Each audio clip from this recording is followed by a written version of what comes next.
Hey everyone, welcome back to Staro Technology, where I keep crypto real, simple, and stress-free. Today I'm talking about something super important for all you PI network pioneers out there.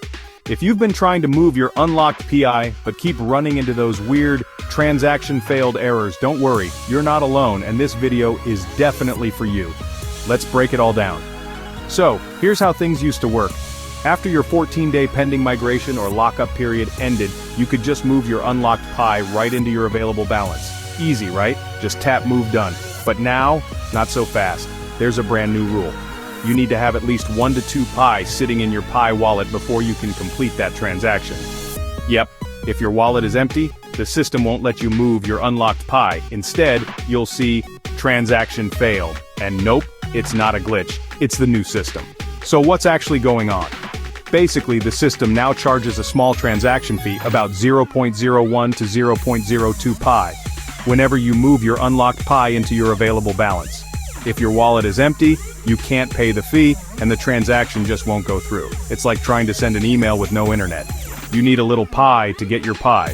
So before you panic, just check your wallet balance. If it's empty, that's your answer. Here's how you fix it. You need to receive at least 2 Pi into your wallet to cover the fee. You can buy 2 Pi from someone you trust, or just ask a friend to send you 2 Pi temporarily. Once those Pi are in your wallet, you'll be able to pay the fee and move your unlocked Pi. Easy. But here's a huge warning.